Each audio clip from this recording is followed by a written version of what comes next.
We now have the makings of what may very well turn out to be one of the biggest insider trading scandals in this country's history, and it goes right up to the White House. Let me explain. We, of course, all saw Donald Trump's announcement yesterday declaring a 90-day pause on his tariffs that were sending the global economy into a freefall. But there was another post that he published 4 hours earlier, wherein he wrote, "This is a great time to buy." And then he signed it DJT, Donald J. Trump. In other words, if you follow Trump on social media, on Truth Social, you may very well have gotten a personally signed heads up from the President of the United States before his own decision would impact the very market that he was hinting that you should buy into. One Twitter user who covers stocks, options, and markets and has over 2 million followers pointed out, "All right, I think people knew of the tariff pause and traded it beforehand. You can see before Trump posted buy on Truth Social, traders opened QQQ, TQQQ, and SPY calls right before the news. Someone opened SPY 509 calls expiring today. Those calls are up 2,000% in 1 hour," and finished off the tweet with, "Insane, someone new." Another Twitter user noted the same phenomenon. NASDAQ call volume spiked minutes before the 90-day tariff pause was announced. Not a good look at all. And one more. SPY calls spiked by a factor of 10, just 10 minutes before Trump announced he was pausing tariffs. Everything is a scam for these people. Now, who exactly these people are remains to be seen.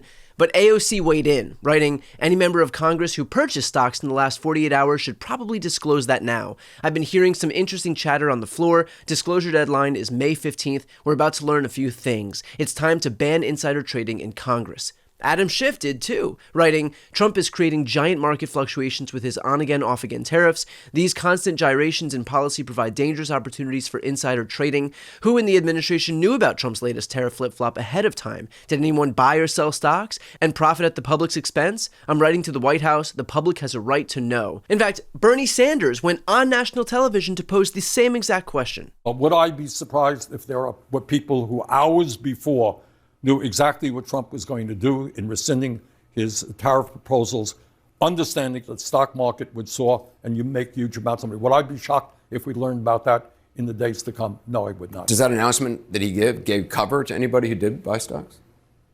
Well, what it does do, look, if you know 2 hours earlier that the stock market's going to go, what are you going to do? You're going to buy a hell of a lot of stock. You can invest in the stock market.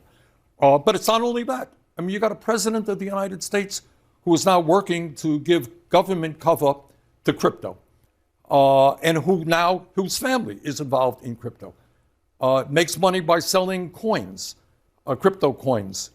Anybody can contribute, which is a direct line to the president. And Chris Murphy prosecuted the case in devastating fashion here. So I have questions about the tariff announcements today.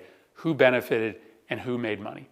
And this should matter to you too, because this could be an enormous scam. What we know is that about 9:30 today, Trump posts on social media that people should buy. It's a good time to buy. And then 3 hours later, guess what? He announces that there's going to be a 90-day suspension of many of the tariffs. Predictably, the market, which had been crashing, shoots up. And anyone who made investments early today likely made a lot of money.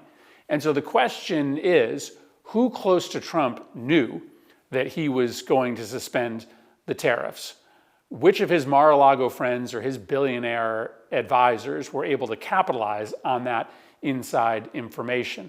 Why did Trump send out that post to his supporters earlier in the day? The bottom line is that the chaotic nature of this tariff policy, with Trump's position changing every single hour, gives ample opportunity for any individual who has early access to information about the White House's change in position to make boatloads of money, either by investing at the right time or pulling their money out of the market at the right time. This entire White House is one giant grift. Donald Trump and his friends are in power in order to use their access to government to make money. It stinks, and we should get to the bottom of it. Even Elizabeth Warren weighed in. Donald Trump is trashing our economy. First, Donald Trump imposed across-the-board tariffs. Then, just a few hours ago, he dropped those tariffs to 10% on everyone and moved the tariffs up to 125% on China, up from 105% yesterday. Now, there's confusion, there's chaos. No one knows what the tariffs will be tomorrow or the next day or next week or next month. But here's what we do know. Are prices still going up? Yes. Are businesses still wary about investing? Yes. Are millions of working people still worried about their jobs and millions of small businesses still worried about closing shop? Yes. And right before Donald Trump declared that some of his tariffs were off again, he sent out a message to his billionaire buddies. He posted, "This is a great time to buy," in all caps. Was that market manipulation? Was it corruption in plain sight? We need an independent investigation into market manipulation because Americans need to know whether President Trump or anyone in his administration manipulated the market to benefit their donors, all while they are working for the American people and while small businesses and those working families are paying a price. It's a disaster. But here's the thing. Republicans in Congress have a chance to stop him right now. If they do nothing, they, along with Trump, are responsible for the fallout. Congress could end this dangerous trade war right now by passing my bipartisan resolution with Senator Ron Wyden to turn off the fake emergency authority that Donald Trump is using to impose his worldwide and chaotic tariffs. So I have a simple question for the Senate. Why aren't we passing this resolution this instant? The White House, for its part, did respond to the claims. According to a statement from Trump's spokesman, it is the responsibility of the President of the United States to reassure the markets and Americans about their economic security in the face of nonstop media fear-mongering. Instead of grasping at straws to try landing a punch on President Trump, Democrats should focus on working with the administration to restore American greatness. Notably, according to NBC, a Justice Department spokesperson declined to comment. A Securities and Exchange Commission did not immediately respond to a request for comment.